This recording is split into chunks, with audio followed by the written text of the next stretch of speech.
Previously on Fate and the Fablemaidens.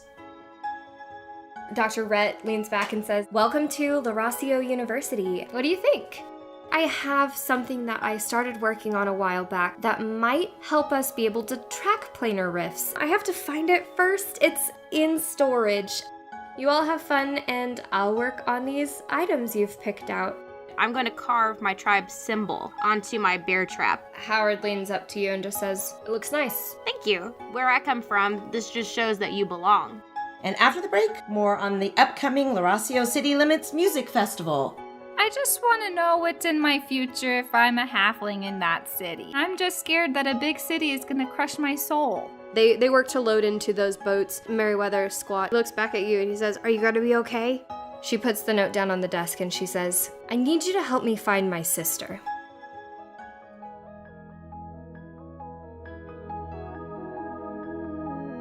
The city is filled with action and, wait, are those cars? The whole place feels out of control. But the city also has tacos and, wait, are those guitars? We built this arc on rock and roll. This is Fate and the Fablemaidens.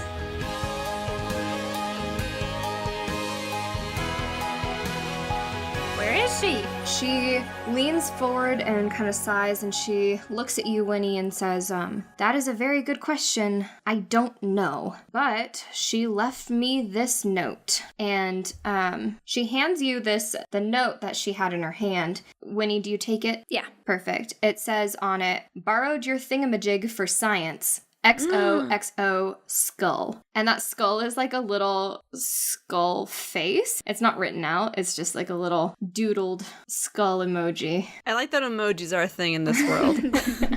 Thanks. Dr. Rhett says, "My sister Rhiannon has always been a bit of a spitfire, but I didn't think she would take any of my stuff and just disappear. I don't know where she's at. I've tried calling the house a number of times. I guess she's just been gone. I don't know. We just got back from this trip. I've been gone for a couple of days. I don't know where she went." Have you tried bribing someone with $5? That gets a fire under people's bums. I feel like that goof needs the explanation, though. Check our Twitter. Also, our Discord. Also our Discord, because we do update you about our antics there. We had a car chase earlier tonight. It's fine. And legal. It's fine. Not a big deal. So you gave like a brief description of what Dr. Rhett looks like. What race is she? She like a gnome or she looks human. Okay, human. Well, what science was she working on? And what thingamabob is gone? Or is that its name? She kind of shakes her head and she says, "I don't know. Rhiannon's never been into science. That's kind of more been my thing. And even science isn't really my thing so much as, tinkering and studying and religions. But I don't know. I feel, it feels sarcastic to me. So I don't know what she's talking about. The thingamajig, though, is the device I was mentioning to you. And who knows what she needs it for. I don't know why she'd take it. I haven't worked on that project for years. I didn't think I would have to, but now with these rifts opening up, I need to find it. I mean, we can't just have those opening up all over the country for gods know why." Your sister sounds like a spitfire. Yeah, I think I used that word to describe her 5 minutes ago. I mean, 2 minutes ago. I mean, earlier in this conversation. I was trying to read the note. Thank you very much. When he looks at Dr. Rhett and says, "It happens all the time." Is this her tribal symbol? And I point at the skull, because that's like the only thing I can recognize. Oh, very nice. Okay. Sorry, that was fate, obviously. Dr. Rhett looks at it and says, "Tribal symbol?" Yeah, her people. I don't think it's really a sign of her people in the same way you might mean it, but she's used it as kind of her signature for, I guess, the past 2 or 3 years now. I don't really know where she got it or where it came from, but she thinks it's fun. You've never seen anybody else have one like it? That's not to say I've never seen anyone else use it. I know that it's something that she's taken for herself. I don't think it's a group of people. I don't think it's a group of people. I'd like to roll, maybe would it be history on the skull? Okay. Yeah, absolutely. Just maybe to see its intentions or if I've seen it. Yeah. Okay. That was a 2. Yeah, okay, so... No. Okay. You know that your people even still celebrated the skulls of animals because it was valuable, somewhat a symbol for thought. But you think that was completely your thing. Like, that's something that your tribe did, and it's not necessarily something that you would apply outside of that. Okay. Dr. Rhett kind of runs her hands through her hair and she says, "Oh, I'm so scatterbrained right now. I did get the items set up for you." Oh, yeah. She reaches for the boots first and she says, "Here, Twyddle, why don't you see what you think of these? I sharpened the spikes a little bit, shined the shoes. They should be ready to go." Cool. I'm going to take them from her. And then where is she in the room? Oh, she's behind her desk. Okay. Are there any chairs, like, on the other side of her desk? Yeah, I think there are 2 chairs there, kind of like if students needed to come in and talk to her. Okay, I am going to, like, casually, but, like, not casually, go sit on the floor behind the chairs. Like, I'm trying to, like, hide myself a little bit. Okay. As I put these boots on. Oh, you're a dwarf now, yeah? No, I had switched back to Sarah after leaving the tree. Oh, okay. Okay. So but it's still something that sticks with you even in your other forms. You put these boots on and tangibly you feel pretty kick butt. In rule speak, above table, since Renee doesn't know how to put this one in a narrative format, these boots give you an extra bonus action, unarmed strike, that will deal, if you kick someone with them, they deal 1d4 damage plus your strength. Okay, so you're saying I get 2 bonus actions? No, I'm saying that if you choose to use your bonus action to do a... Okay, so it just acts as a bonus action. Yeah, it acts as a bonus action, so either or. Okay. Merryweather, she hands the binoculars to you and says, "These turned out to be pretty cool. I'm not actually sure why I didn't finish them in the first place, but they can see through walls." What? She flicks a couple of the levers on the side and switches out some of the lenses. I'm like and she jumping says, and I'm like trying to keep myself from just grabbing them out of her hands while she's doing this. She shows you that you can select a number of lenses to help you see through things, and some of them are assigned to different materials. You can essentially see through metal, wood, and stone with these binoculars. That's great!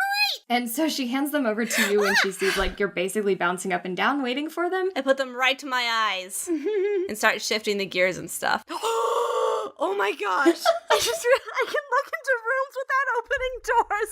I'm so happy right now. Oh my gosh. I had not thought about that, and that is thrilling to me. Oh my goodness, I'm so happy. You didn't have to pick that item. I didn't even know if I wanted you to. Now I'm so glad you did. And I look at all the rooms in this. How many would I be able to see through, like, multiple rooms of walls, like if they're in a line? Yeah, so here's the thing. You, rule-wise, I'm going to have you roll 1d6 to see how far you can see through it. But it'll be essentially, like, up to 60 feet. So you can see 10 feet on a 1, 3 feet, so 10 30 per. feet on a 3, etc. As Merryweather, like, scans around, whenever her eye does pass by me, I'm gonna stand just a little bit more confidently and give her a wink. Okay. Wynni. Ha. This is interesting. She hands you the ring with the opal on it, and she says, "Honestly, I tried, Wynni. I really tried, but it doesn't want to take on any magical properties that I tried to give it. But I don't really feel like that's a fluke. I think it has some strong magical properties of its own, but I don't know what they are, and I'm so sorry I couldn't figure it out, but I still think you should take it with you. I think it might give you more on your journey than you know now." Okay, thanks. Can I open it? You try and open it, and and it doesn't actually like have a clasp or anything. It just like looks like it could hold something inside. Oh, like something's maybe shimmering in it, in the stone itself. Yeah. Okay. Winnie's actually super pumped about Okay. that. She says, "That's okay. On all my adventures, I'll figure out what it can do. Or maybe Mid could tell me. This is a good thing to talk to him about." Okay. I think she looks visibly relieved. I think she was really worried that you were gonna like hate it because she couldn't find any magical properties to attribute to it, and so she feels a little bit like it's a dud. So she's really happy when you seem super excited that it's like looks like just a rock. It's a mystery to be solved. That's pretty awesome. She laughs and she says, "I'm glad. I wish I were feeling that good about mysteries to be solved right now, but honestly, I'm kind of at a loss, and I hate to ask for your help again, but I can pay you. I can give you more items. I can help figure something out if you can help me figure this out. I honestly think that it would be best if we can figure out where these planar rifts are going to be and maybe what's causing them, maybe figure out why, and maybe help stop them." I turn the goggles, the binoculars, over to her. Like, you got it, lady. What? Like, you're giving them back? No, on no, her. they're on my eyes. I'm looking around, and I you- just snap my head to her with them still on my face. Got it. Okay, perfect. It's just like, why would she give them back? This is Merryweather. No. I follow. She has not taken them off her face. Which I'm assuming you're still like having to hold there because these aren't goggles, yeah. they're binoculars. Yeah, my hands are holding them. They do have a strap that you can like keep them around your neck though, you know. They can be a fashionable accessory as well. And so you snap your eyes back to her and she says she kind of gets caught off guard a little bit and she's like, "Okay, well, here's what I can do. I can take you over to the apartment. It's not that far away. It's about a block, and maybe you could look around, maybe you could figure out where she went." Yeah, I'll look around. Okay. I literally look around when I say that. Okay. She says, "Great. How are you feeling, Wynni and Twyddle?" Have we rested since then? We've rested since we've been back, right? Yeah, you rested. Well, technically you rested when you camped out, and then you haven't used anything since, I don't believe. Okay, that's right. Okay, cool. Well then, yeah, let's go. Let's do it. Yeah, I would say that it's sort of late afternoon right now in the day, because you did just get back from the desert kind of around the start of noonish, let's say. Went to go get late tacos. The afternoon is wearing on, etc. So yeah, it's kind of late afternoon. She kind of says, "Great, okay, thank you so much, and really we'll figure this out. But for now, I'll show you around." And she takes you. She didn't lie when she said it was just a block away. It's not that far of a walk, and it's actually kind of an apartment that's kind of tangential to campus. Like it's kind of just across the street. You get the impression that it's good for student housing, professors, that sort of thing. And she takes you inside, and the apartment itself is pretty quaint. There are a couple things on the wall. There's a big bookshelf that has just like a ton of giant looking textbooks on it, and it's pretty well kept. And she leads you down the hall. She's kind of sort of giving you the tour as you go, and she's like, "And there's the kitchen," and she points behind this like islandy area, and she says, "That's my room." And of course you can kind of see in, the door's open, the bed is nicely made, photos are hung on the wall, things like that. Renee? Yes. I rolled Yes. low inside. I'm gonna go jump and lay on her bed to try it out. Okay. So, you run in and jump on the bed, and she goes, okay. The bed is comfortable. It's fluffy, but has that right amount of firmness, you know? This is nice. How many geese did it take to stuff this thing? I'm gonna like whack the mattress like a little bit. Oh, she says, No feathers are falling out. And I'm gonna like whack it some more. Oh, she's like, "Oh, please don't hit my mattress."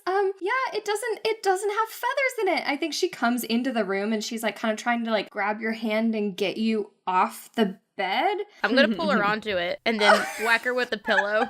I'm outside the room, but I'm watching with my binoculars. Oh my gosh. And you whack her with the pillow. Yeah. And she just is like, "No." A few feathers do fly out of the pillow. There they are. Okay. And then I'm gonna jump up. Okay. And she's just kind of like sputtering a bit, and she puts the pillow back and she smooths out the bed and like rubbing the creases out of the sheets. And she's like, "Okay." I'm just gonna look at her and be like, "Okay, are we going?" Aren't you glad you got us? She kind of pats you on the back as she passes you, Twyddle, and she's like, "Let's talk after this about how mattresses work." And then she goes back down the hall and brings you to a room with a sign on the door that's written in big black bold letters. It's painted sign that says "Keep Out." and it has a skull in the corner. I look through with my goggles. You look through and you see this is a messy room. This looks nothing like the rest of the house. Merryweather, you see posters plastered on the wall of musicians and bands. And she has like a bed, an open closet, a nightstand, and a dresser, but a lot of clothes, some papers, shoes are just kind of strewn about the floor. Well, wherever she is, she must not be planning to be there for long, because her clothes are everywhere in there. Do y'all just stand outside this door? I think we know what we know what we need to know now. Just kidding. Before we open it, I'm gonna put my hands like on the skull again. Okay. And I'm just really, here's the thing. Twyddle's not very smart, and so there's only so much I can do, but like she's definitely like getting something from it. Oh yeah, I think she's reading into this. Maybe some of your other party members aren't paying as close attention to because it's something that's speaking to you. Yeah, you put your hand on the door and Dr. Rhett says, I guess if you need to look around, you have my permission. Just like, please don't break anything or hit anything or... I open the door. Okay. You open the door and you see the same thing that Merryweather did. Are there any more skulls? Go ahead and roll me an investigation check.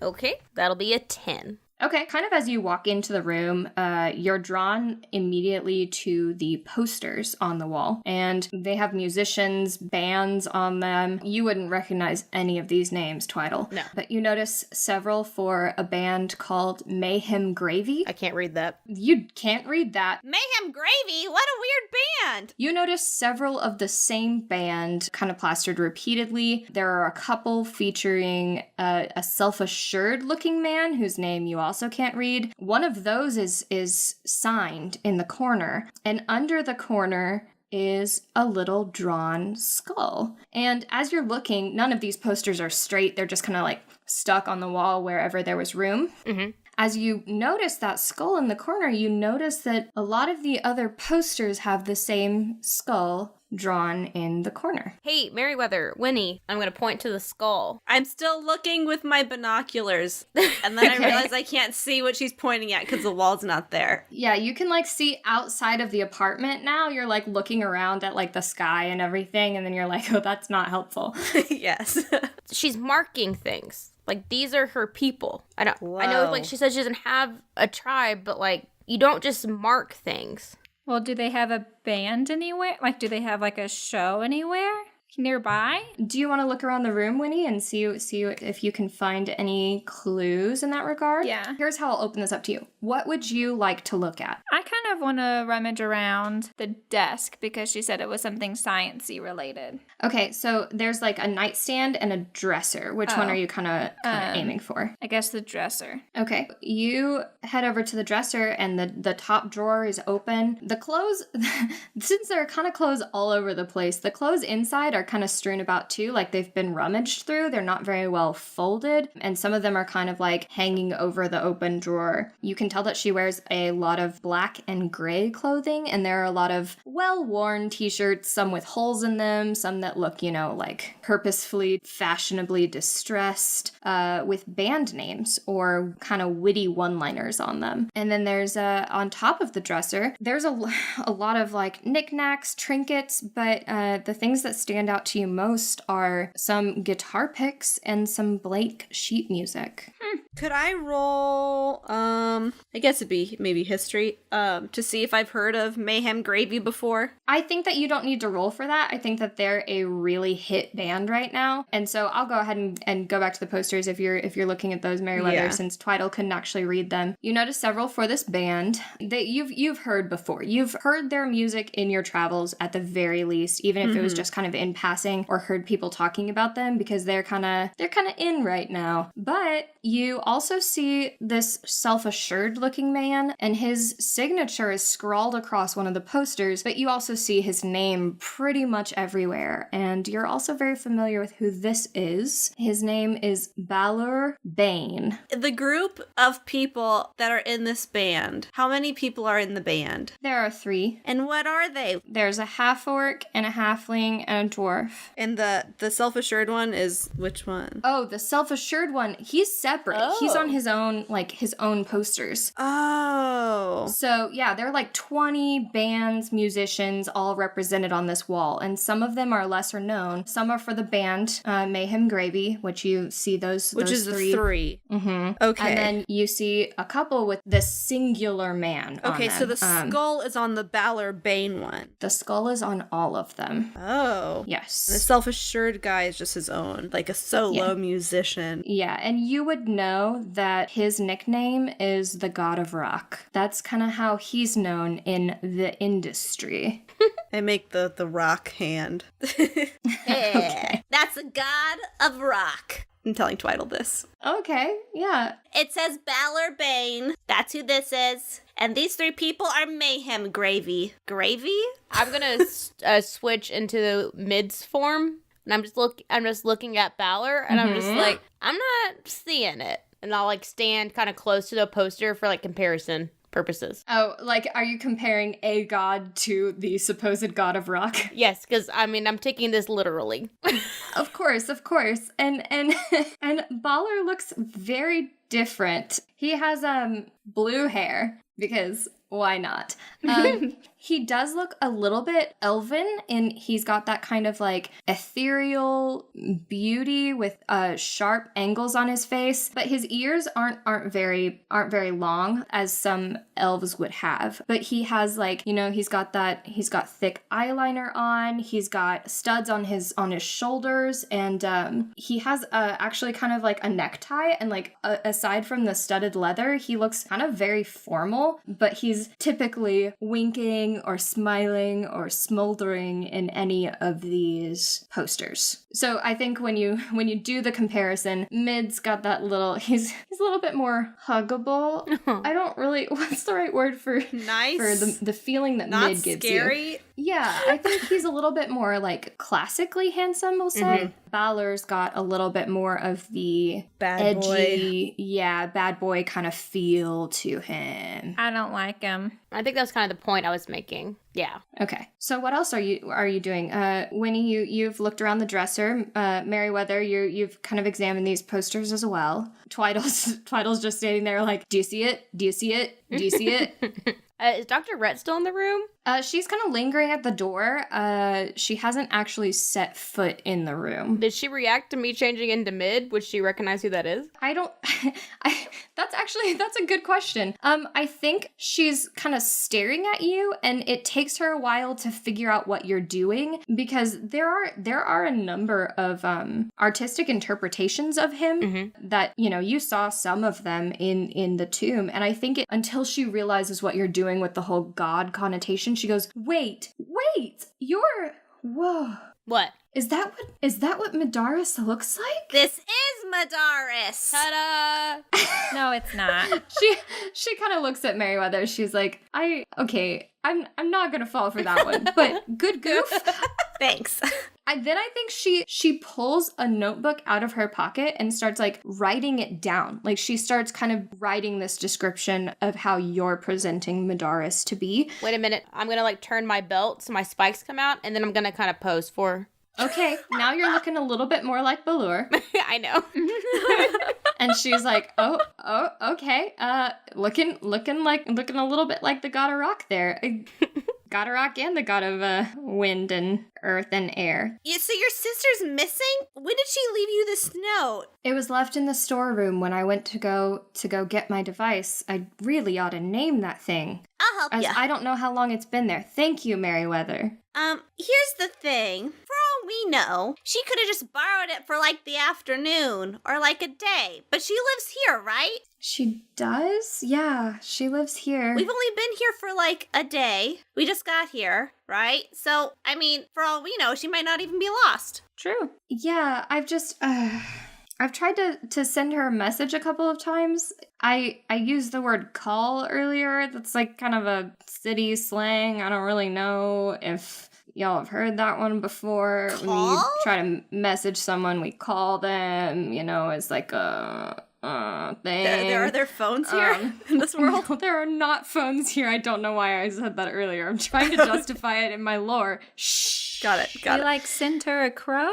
Is that what we're talking about? No, it's like sending a magical message, like message, like Oh, yeah. to spell message, I but can like do that. she's not responding. She's ignoring me, and I don't know. I just have this feeling, maybe it's a sister thing, but I don't think she's coming back tonight. We'll find your sister. We're gonna go find her. We have a list of siblings to find at this point, so we'll get to her. Merryweather, we should go find your brother so we can borrow an airship to find Dr. Rhett's sister. What? An airship? Wait. What? Have you not heard? It's been like a really big deal. There's only one. And I think it just occurs to her for the first time that that's what you were doing in the desert.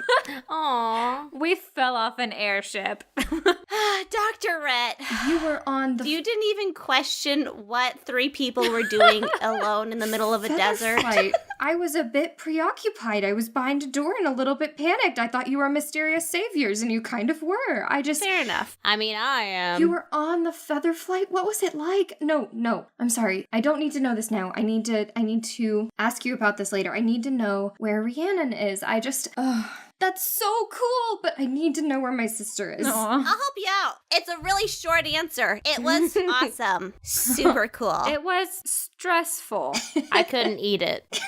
No, she couldn't. It was a real big ship. I would like to ask Dr. Red a question just real quick. Yeah. Does the device do anything else? She kind of frowned. She says, honestly, I don't think so. But if Rhiannon took it for who knows what, I don't know. So, you knew about these cracks beforehand?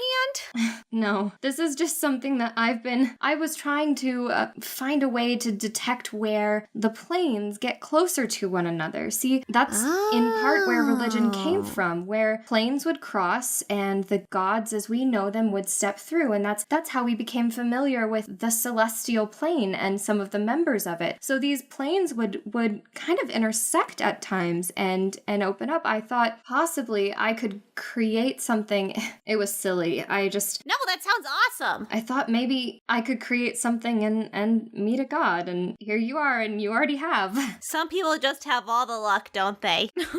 It started out as a pipe dream, but now it may be something that could genuinely be a good thing for people to prevent these rifts. Aha! Twyddle's gonna change back into her Twyddle form. Hey. And she's gonna say, that's why your sister took it. She wants to go meet a god. And I'm gonna point at Balor. Okay. Because again, literal god. But not. Yeah, I think that Riley's a bit confused, but she is just generally confused by Twyddle, and she just kind of finds herself nodding her head and is like, uh-huh. So it just detects where planar rifts are and where they might be. It doesn't, create planar rifts. Where the planes might intersect. Oh. Right. She kind of laughs. She goes, I should hope it doesn't create any planar rifts. Yeah, that'd be a big problem. I still think she took it to meet a god. Twyddle's insistently pointing at this poster and seems really dedicated to what she believes happened. Merryweather, Wynni, are you doing anything else here? Are you, I'm gonna look through her trash. Rhiannon's. Okay. That's a good one. Yeah. Well, the whole room might just be filled with trash. I don't know.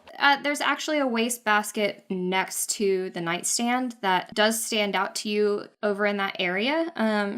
There's a magical lava lamp on the nightstand. It kind of casts a glow over onto the wastebasket next to it. This is pretty cool. Inside the waste bin are some crumpled pieces of sheet music. These have the notes kind of like crossed out. You see some lyrics doodled in, and those are crossed out too. And then it's all just kind of crumpled in this wastebasket. That's actually mostly what you see. You know, I don't disagree with Twyddle. There's a lot of music stuff here. I'm gonna nod and I'm gonna point again at the poster and then gesture down to the skull and say, these are her people. She wants to be with her people. You know, Dr. Rhett, I know that we saved you, and so you must think that we're super amazing and everything. I understand. But here's the thing. Surely there are people trained to search for people?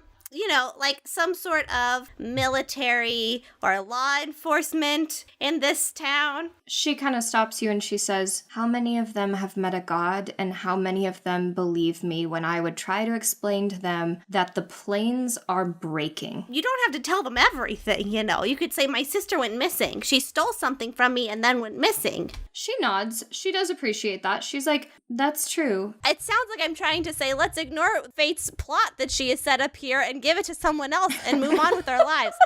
But I just feel like in order to be consistent with Merryweather, with myself, I just have to state some of these obvious things and then move past them. Fair. She kind of nods. She says, I guess what I'm trying to say is I trust you and you believe me, and that's enough for me right now. Oh, gee, that's so nice. I'm going to walk over to Merryweather and kind of like elbow her a little bit and say, plus we get paid. Wink. If we help you, though, you'll give us more of those magical items? I mean, non-magical, but almost soon-to-be magical items? I will fix more soon-to-be magical items for you.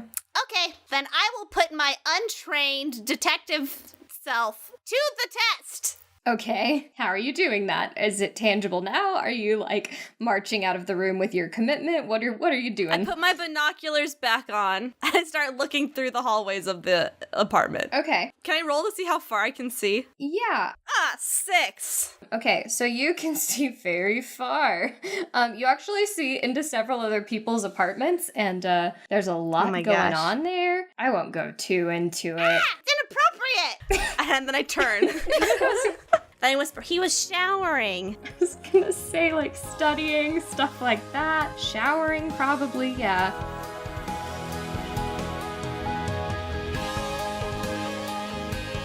Hi, hello, hail and well met, Fablemates. Happy Women in Tabletop Gaming Month. Actually, there's a lot going on this month, but we're really excited for Women in Tabletop Gaming Month because we have a Q&A special episode releasing a week from today. That's our off week, so we don't usually have an episode, as you may have figured out with us being a bi-weekly podcast, but we're super excited to kind of share some more content for this month that's very near and dear to our hearts. So look for that on June 18th. Also, Laura, Becca, and I will be at the Greater Austin Comic Con this weekend on June 16. We'll be enjoying the con, sharing our experiences on social media, but if you're going to be there, we'd love to see you, so shoot us a message or an email and let us know. We also did another giveaway for an awesome dice tower from Deep Dungeon Games. They make some pretty incredible tabletop accessories, and we've really enjoyed what we've gotten from them so far, so thanks to everyone who participated, especially since it's really helped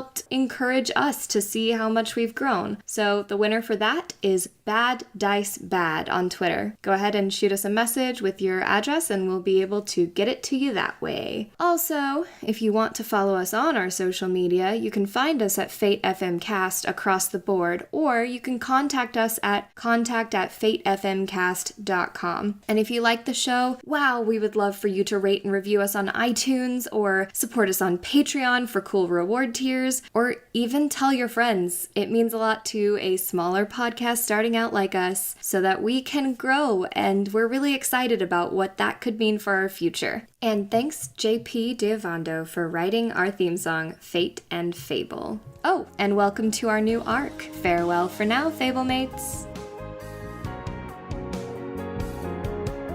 So you do turn away. You end up kind of swinging your vision out into the streets a little bit, and you see just like a lot of open space because you are on the second story right now. And then your vision swings even further, and you kind of see into the closet and beyond it. You can kind of adjust your binoculars as far as like you need to reel them back in a little bit. And as you focus on the closet, you realize that a lot of the clothes there are similar to kind of what's on the floor and in the dresser, but a lot of the hangers are empty and the clothes are pushed aside, and through the door you can see that there are some scuff marks on the wall as if something was kept here, and there's a piggy bank broken open on the ground, but whatever gold may have been in it isn't there now. I open up the door, point to where the thing is, and say, Dr. Rhett, what was here before? She kind of raises her eyebrows and she says, a guitar.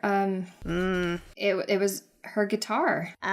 Well, I think Twyddle's right. I'm right? Yeah. Except, I don't know what, maybe she's trying to sell the item to pawn it off for money so she can afford to, travel with the band or, like, stalk this guy.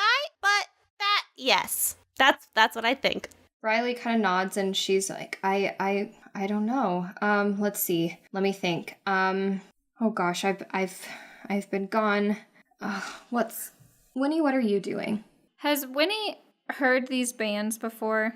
I think you've heard of them for sure, and some of them have passed through because you did live in somewhat of a tourist town. You did see a couple of bands touring, so, or at least know that they came through. So yeah, you would recognize these names, especially the big ones. I think I would be studying her music pages. I would look around the room and gather them all up and see if... How do you look at these? Like, if you gather them all up, are you just like holding them in your hand? Are you spreading them out on the floor? Like, what's your plan? I would spread them out because I'm trying to figure out who she's trying to emulate most.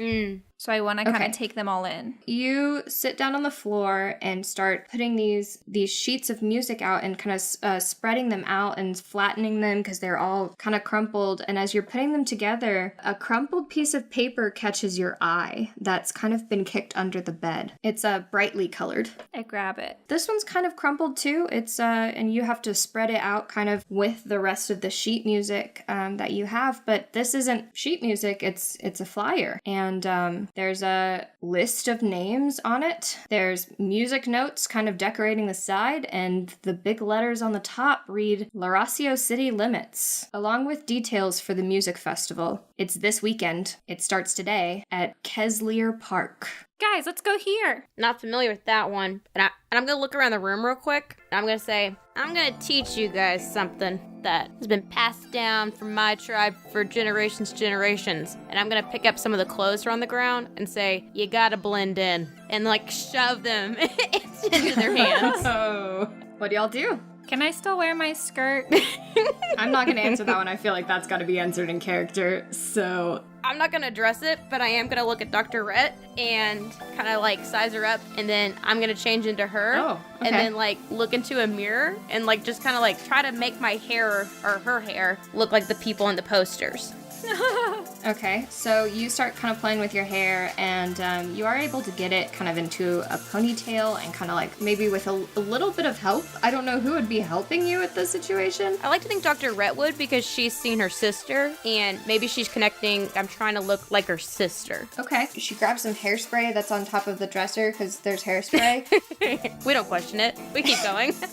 And gel. And she kind of like spikes your hair up and kind of puts your hair in a ponytail and kind of like teases it out a little bit. And I'm assuming you grab some shirts to wear, or like describe the outfit you pick out to me. I'm either gonna look for a jacket or a vest because I don't want to take off my armor. Okay. To put a t-shirt on. I think that you find a black vest with some pinstripes on it and a little bit of lace around the bottom. It doesn't fit great over your armor. It does look a little bit more punk, though you're kind of nailing the punk with the spiked shoulder pads as well. Whenever I do put on the vest, like I'm gonna pull it tightly because I'd like the spikes to like poke through too. Okay. So I think that would help add to the look. It absolutely does. You are able to kind of button it at that point. You're rocking that punk look. Yeah. Okay. And then I'm gonna look back at Wynni, and she got that floof skirt. Is that right? No, I did not. Okay. I'm gonna look around the room, and I'm assuming that there's like a black petticoat looking skirt. And I'm gonna hand it to her because I feel like she might be more comfortable, and this seems to coordinate with the people I'm seeing on the wall. Okay. Okay. Yeah. So Wynni, she hands you this black petticoat skirt. Do you pick out a shirt for yourself? Yeah. I pick a shirt what's a fantasy creature that would be like a cat? Yeah. Let's say there's one with a displacer beast on it. Ooh. Okay, yeah, it's one of those, but it's really just the face, and it's like got a bigger, it's mainly its head, it's bigger, and it has cuter ears and like bigger eyes that are purple, and it's wearing glasses, like big thick glasses. I love that. Okay. I think under it, it's like it's clearly a displacer beast, but like kind of cute and animated, and so under it just says displaced. Merryweather, what about you? I would like to roll to see what I know about Lauracio City Limits. Because I'm assuming that it's not just a punk rock festival. I got 23. Yeah, rockin'. You know that this is an annual event, and it brings, upwards of 100 shows to stages in Laurasio. This event is huge. It takes place over the course of 3 days. It's essentially solid concerts. Even when the music stops, the music don't stop. The park only stays open until 10, but even then, bands move to taverns along the main streets of Laurasio and just keep playing live music. It's huge. You hear all range of music there. This year, you know that it's definitely highlighting some rock bands, but there's also hip-hop represented, funk, give me some other music type. Indie. Bluegrass. There's so bluegrass and indie. Absolutely. I mean, honestly, anything you can think of, there's at least one band performing. There's a polka band performing. Oh my goodness. Merryweather strikes me as the type of person that loves polka. Guys, there are hundreds of bands that come to Laurasio City Limits. Not just these like hardcore dudes. And also, more importantly, all of this stuff is black and gray and super dull. So, no thank you. I am very happy with my rainbow tights. And then I dropped the clothes that Twyddle handed to me like it's disgusting, or like it's like covered in something gross. Like, ugh. Dr. Rhett says, well, if you're looking for the punk rock kind of crowd, maybe I can help you. And she goes back to her room and comes back with a bright red kind of faux leather jacket. Whoa. And she hands it to you and kind of says, this might help you blend in a little bit and still keep your rainbow tights. Yes. I put it on. Perfect. Okay. Is it huge on me because she's a human and I am a 3 foot tall gnome? Yeah, I think it's a little bit big on you. In my mind, I'm imagining this leather jacket as one that has like one of those belts that kind of like, you know what I'm saying? Oh, yeah, like kind of pulling that Carmen Sandiego look a little bit. Yeah, a little bit. So I put that on and I pull it nice and tight around my waist. See, I was picturing Michael Jackson Thriller. Oh, yeah, I think you definitely have that look going on, and the sleeves are like a little bit long, but it definitely has that edgy look, and it does kind of cover up your apron a little bit. I think this is so funny because you've got 2 of the party members rocking the punk rock look, and Merryweather's just like, I got a big red coat. She is an old lady, though. That's true. That's true. That's very true. She's not gonna fall for the things you youngins do. She's her own person, dang it. I have been myself for like 104 years, so I know exactly what I want. At least in terms of fashion. So true, though. Riley's kind of like holding her temples. She goes, okay, so here's the thing about this festival. I mean, this thing would have been sold out weeks ago, but I know a guy back on campus and I'm gonna go see if he can hook us up with tickets. He works events like this in his spare time, and honestly, if you can't find it somewhere, Craig might have it, so thanks, twin. Does he have a list? Possibly, I don't know. Oh my gosh. He's got to keep track of it all somehow. Oh my gosh. Renee made a joke. Do I not do that usually? That one was just so subtle. It was very subtle. She says, you can either come with me back to campus or I guess stay here. I can meet up with you and whatever's best for you. She's gonna go meet up with Craig? Yeah. I kind of want to meet Craig. Who knows everything? Yeah, well, he's got everything. Let's meet Craig. Okay, so she says, all right, back to campus we go then. And again, pretty short walk. She locks up the apartment behind you and she's just kind of like thanking you the whole way. And she's like, I really think you're onto something. This might be it. And you get back to the campus and she takes you to the government building. And sure enough, in one of the offices, there's still a light on, even though the sun is starting to go down. And she kind of knocks on the door. She says, Craig, hey. And he kind of looks up and goes, oh, Riley, Joy, always a pleasure to see you. Don't forget who I look like. You look exactly like Riley. It's her twin. He kind of looks at you and says, is is that Rhiannon? Yo. Did she dye her hair? And Riley just kind of goes, yeah, don't worry about it. And then she kind of looks at you, Twyddle, and she says, hey, Craig, Rhiannon and her friends I wave. What's up? I like, what's up? really wanting to go to the Lauracio City Limits Festival. I don't suppose you'd have the hookup for that. And he says, the festival that started today. And she kind of goes, yeah, they're a little bit late in the planning stages, but I'd really love to get him to go. And he says, what are you willing to trade? And she says, I will grade your papers for a week. And he kind of narrows his eyes a little bit. She goes, a month? And he starts to kind of sit back a little bit, and he pulls open a drawer and pulls out some papers, and he's kind of filing through them. He says, it does look like I have 3 tickets available. A month will get you one of those. I walk up to his desk and I put on my binoculars. Uh-huh. I'm assuming his desk is made of wood. Yes, it is. Okay, I want to look through it and see if there are more tickets and what all he has. This is such a mistake. Yes, it was. You see a lot of stuff in this desk. I mean, honestly, you could find pretty much anything. Here, let me tell you what I'm looking for. Okay. Is there anything that might get him in trouble? Oh, okay. Yeah, I think you do see a number of weapons in his desk. You see some bags, some clothes. You see a weird amount of money. Some of that is with students' papers. Huh. They lower my binoculars. And also, keep in mind, you guys, I'm really bad at persuasion and intimidation. Oh, don't worry. I got your back, girl. Okay, cool. In all of my 3 feet tallness, I lean my little elbow on his desk. I'm like, here's what we're gonna do. I know that you have a very unseemly amount of money in your desk, As well as, and I named, like, specifically some of the things that you listed, and, like, more specifically, like, the names of some of the students on the paper. Okay.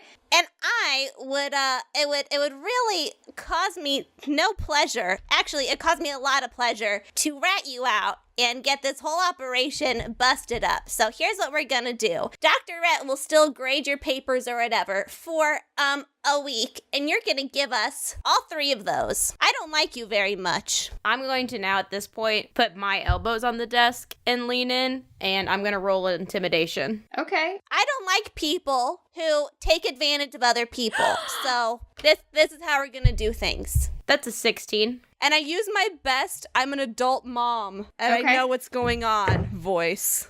Laura, did you gasp? Yeah, Wynni didn't get it until exactly that moment what was happening. And now her arms are crossed and she's angry and her eyes are squinting and she's walking closer and closer to him, not shaking her head no. Okay. She's very disappointed in this stranger. I'm smiling. Okay. So whether it's persuasion or intimidation, I rolled a 10. Yeah. Wait, but Twyddle was helping, yeah? Twyddle was helping and Twyddle got a 16. Okay. You're kind of leaning in and he goes, okay. And he opens one of the same drawer and pulls out the tickets and hands you 3. He goes, but I don't want to hear any more about this.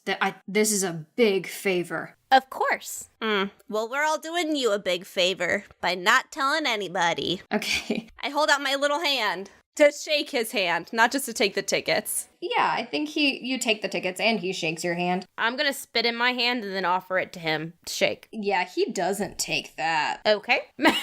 I'll wipe it on my pants. Can I roll insight on whether or not he's going to stop doing this, whatever this is? Yeah. Okay, I rolled an 8. You don't like him. And as you all 4 of you leave the office. Wait, I'm going to do something before I leave the office. Okay. Because I've walked really close to him. I'm going to smack his face. What? I'm going to smack him in the face. Oh my gosh. Okay. I'm gonna say he's on the other side of a desk. No, I walked toward him. Like I was walking around the desk. You walk around the desk Yeah. and smack him in the face. Yeah. She's gonna roll for that? Yeah, I'm gonna make you roll an attack roll. What do I roll for a regular attack? A melee attack. D20. Oh, I don't add anything? If you're just doing an unarmed strike, it's just your strength. Well, all right. I got a 14. Okay. Yeah, I mean, that hits him, so you hit him across the face, and he looks stunned. I go, whoa! And he's like, what? Why? Whoa! I pull Wynni away. People in power Wynni! should be nice to the people under them. I'm Wynni, very we do disappointed. not hit people like him. I was like, atta girl. Oh my goodness, sir. He's a bad guy. I pull out from my bag, I pull out 5 pieces of gold. Okay, he's just kind of holding his cheek, and he takes the gold, and he looks pretty stunned. I'm like, nothing happened here, okay? We're good, yeah? He kind of nods. But don't forget it. Best wishes. Forget your life of crime. As the 4 of you leave the room, Dr. Rhett is definitely kind of ushering you out a little bit, and she says, Wynni, are you okay? I feel better. What? Wynni, Yes? I'm gonna report him. Good. What? I'm gonna report him Why? because he's doing things he shouldn't be doing, but But he's okay, but you had to assume he was doing things he shouldn't have been doing if he has all these things, but you went to him anyway. You were helping his business. I didn't. Look, there are some people in this world who just they are like him, and they aren't the greatest. They manipulate people, but those guys aren't the guys you have to be worried about. And he performs a service. Look, Dr. Rhett, he might come in handy later. She looks at Merryweather and she says, I hear you, and maybe that's what it's like for an adventurer, but I'm a teacher, and my responsibility is to the students and making sure that they get an education where they don't have to pay for their grade. Okay. I mean, I don't like the manipulation, but okay.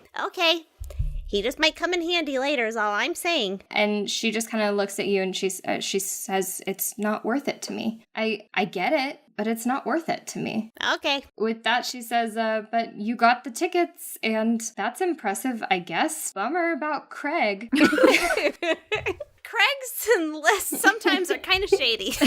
They are, aren't they? I wonder if he could find me a date. You want She looks at you, Twyddle, and says, I think you're better off if you don't get a date from Craig's list. Hold on. I run back. I want to run back to Craig. Craig, I have a missed connection for you. He's like, get out of my office now. Can I give you 5 more gold? Yes. Okay, look, also, let me give you a heads up. Is Dr. Rhett with me? Did they all come back with me? No, you ran back from the group on your own. Is this really happening? Yeah, let me give you a heads up. Dr. Rhett's going to report you. Wow, Okay, I can't do Merryweather. anything about that. But Wow. I'm giving you a heads up. In exchange, do you know, two things. 1, my brother, Squat, he came in with probably the survivors of the feather flight crash. Do you know where he is? 2, or do you have news about that? 2, that's not Rhiannon. Rhiannon went missing. Have you heard anything about that? He looks at you and says, I think he reaches into one of his drawers and he pulls out a list and he pushes it towards you and says, here's a list of the known survivors of the fall of the feather flight. And then he puts a stone on top of it and he says, and that's to get a hold of me. We'll be in touch. Whoa. See you later. I give him 5 more gold because I said I would. Okay. And then you leave. And I put the stone in my bag of holding without anyone seeing it. Okay. Hey, can I roll damage Yeah, you can roll damage, but I don't know that it's going to do a ton. Wait, for what? for smacking him in the face? Oh, it's just your strength. And so, I mean, it's not going to, do a ton to his health or anything. No, I know. But maybe a little bit. It'll probably give him a black eye. I'll take it. Okay. What is happening? I come out waving the list. Okay. You come out waving the list. And then I look at it really quickly. I don't really care about anyone else. I'm just looking for Squat. Yeah, about 10 names down. I got really nervous all of a sudden when he brought out the list. I got really, Becca got very afraid. About 10 names down, you see Squat Jimmy Jam. Oh, I guess mid. Oh, he's okay, you guys. Great. Squat, is A-okay. And then I fold it up and stick it in my pocket. Great. Okay. You, as you're kind of leaving, Riley gives you directions to the festival, and she says, "I guess I've got to go report a colleague." Wow, what a day. I give you my blessing. She I says, want to roll insight. "Thank you." Yeah, roll insight. Can I roll against it? No, Lying? Deception? you can roll deception. I'll wait. 15? I got an 18. Oh, dang. Okay. Yeah, with that roll, it seems very ingenuine coming from Merryweather. I give her a look of confusion. People change their mind all the time. I look more confused. Riley kind of shrugs and says, "I guess these things happen. It just doesn't make them any less disappointing." And she leaves, making sure that you know where you're going to Keslier Park before she does. I just want to say, as we leave campus, if we happen to run into any students, I'm definitely going to be giving them, like, the gun fingers and be like, "See you in class," to, like, every single one. Okay. And if any of them, like, get close enough to me, I'm gonna, like, try to, like, ruffle their hair or just do something weird, because this is great. Let's see where you end up. So this festival is not that far from campus, Keslier Park, where it's all kind of taking place, but it is about a half-hour walk, and it's starting to get later in the day. It was late afternoon, kind of when you went over to the apartment, but the sun is now going down. So you walk in the direction that Riley gave you, and as you go, you realize this is the same direction you walked earlier to get to tacos. So you recognize the little awning, and the windows are now lit up. There's a string of lights inside, and you notice the sign in the window that reads Josie's Taqueria. And as you continue on, the sun lowers and daylight dims, and more of the shops start to light up. It starts to look more of a city with nightlife. The streets are busy, and they're only getting more and more crowded as you get closer to the festival. I would like to hold on to someone's, like, shirt or hand or something with one hand. Okay. And then with the other hand, I'm holding up the binoculars. Okay. And walking through, looking at the buildings as we walk through places. It'd probably be me. Okay. Okay. You hold on to Twyddle's hand, maybe? Mm-hmm. And you're holding your binoculars with the other hand and, like, looking around.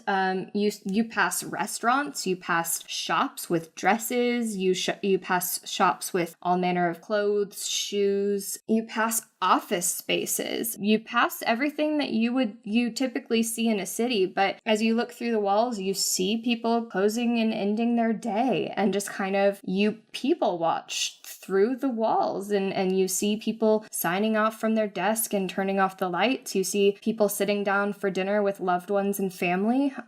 You see people hugging each other goodbye as they leave their apartments. And Wynni, what are you doing? I'm pretty amazed because, yeah, I come from a tourist town, but it's not this busy at night. Yeah, as the crowd thickens, you are getting more and more jostled, and you are having a harder time staying with the group. And so how do you handle that? I try to grab for Twyddle. Okay. I really like this. Twyddle, do you grab Winnie's other hand? Yes. Twyddle, you're leading them through with this. You look like punk rock Riley Rhett, and you have both of your friends next to you as you're working your way through these people, and now there are lights everywhere. And then you start to hear it. Magically amplified music reaches your ears before the cheers and the screams of the audience, but the latter sound isn't that far behind the first. It's loud and it's lit. No, like seriously lit. There are lights everywhere. It's bright. It's beautiful. The crowd is hundreds of people wide now, pushing through the streets towards Keslier Park and towards the stages that are set up there, towards the songs.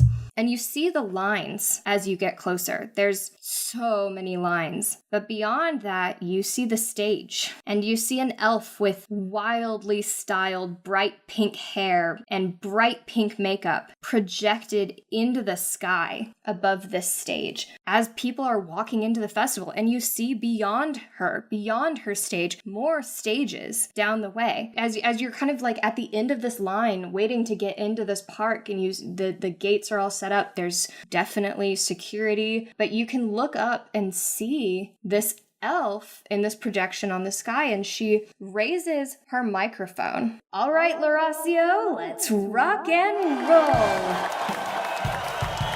and the music begins. And even from here, you can feel the beat of the drums in the ground through the soles of your feet, through your shoes, Wynni, through your feet themselves. The bass thrums, and you can feel that too. And then the guitar pierces the night, each note striking you to your core. And the audience, the people around you, are just losing it. They're screaming at the top of their lungs. And the thought occurs to you, how are you possibly going to find a Rhiannon in this crowd? Welcome to the Rock and Roll Arc, twins, spelled R-O-C, Natch.